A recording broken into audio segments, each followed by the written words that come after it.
అవునమ్మా ఈ ఉద్యానవనంలో అవునమ్మా ఆడుకుంటూ పాడుకుంటూ వచ్చి అవును తల్లి అమ్మా నన్ను పిలిచావే అవునమ్మా నన్ను పిలిచిన పిల్లలు తల్లి అలాగే తెలుగుతానమ్మా గోవింద నారాయణ వైకుంఠవాస గోవింద అమ్మ పాపది వేదండావే కన్నమ్మా గోవింద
బంగారు ప్రతి 10,000 వందనాలమ్మా నిన్ను నూనెలో చల్లగొట్టగా కథలి అలాగే నా మనసులో ఒక చిన్న కోరిక అమ్మా ఏమిటమ్మా నిన్ను నేను అడిగినందుకు నాపై ఎటువంటి కోపం లేదంటే అవుతాను అడుగుతానమ్మా ఎలాంటి కోపం లేదమ్మా, ఎటువంటి సందేశం కూడా లేదమ్మా, ఎలాంటి సందేహం లేదు తల్లి, అడుగునందుకు ఎటువంటి సందేహం కూడా లేదమ్మా, ఎటువంటి సందేహం లేదమ్మా. అలాగే అడుగుతానమ్మా. గోవింద నారాయణ వైకుంఠవాస గోవింద.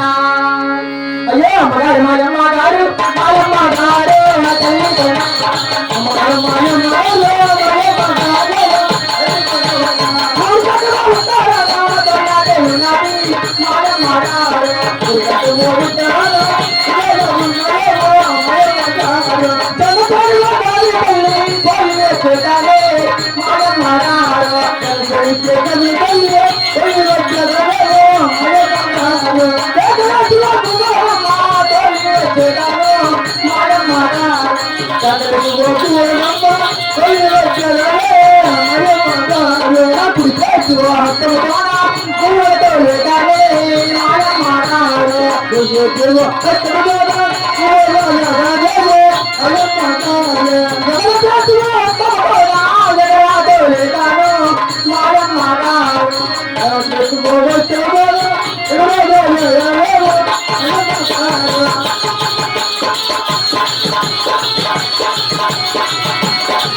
అదిగో ఊరుకోట ప్రభాగన్న మా అన్నగారు 7 మంది వేసిన జొనసులు ఆ జొనసులు కాలు వెళ్ళాలని పిల్లల 16 తిరగాలని కేకలేసి పువ్వులు తోలాలని నా మనసులో కోరికమ్మ.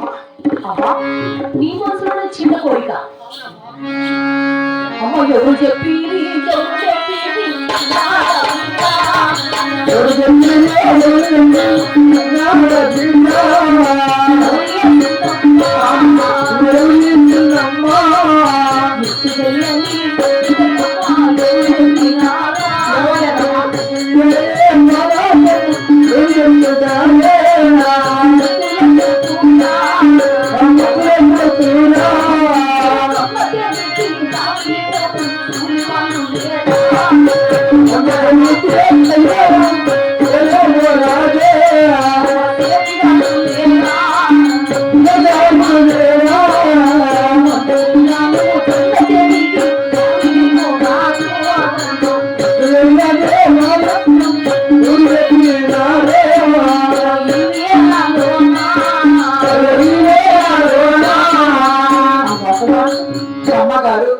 ఈ చిన్ననాటి వయసులో అవునమ్మా చిన్న చిన్న విషయాలని అవును తల్లి నీకెవరు చెప్పి ఎవరు నేర్పామా అంటే ఆ జొన్న చేతి ఎందుకు కావిలిపోను. అవునమ్మా మన ఇంట్లో కూలీలు ఉన్నారు, మన ఇంట్లో సేతిగా ఉన్నారమ్మా.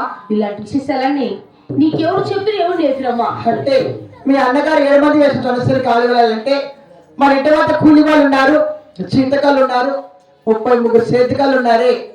ఇటువంటి వారందరూ ఉండగా ఈ చిన్న వయసులో ఎవరు చెప్పంటున్నావమ్మా. అలాగే తిరుగుతానమ్మా. గోవింద నారాయణ వైకుంఠవాస గోవింద. నాకెవరు చెప్పలా ఎవరు నేర్పలా నాయమ్మ గారు నా తల్లి ఎవరు చెప్పలా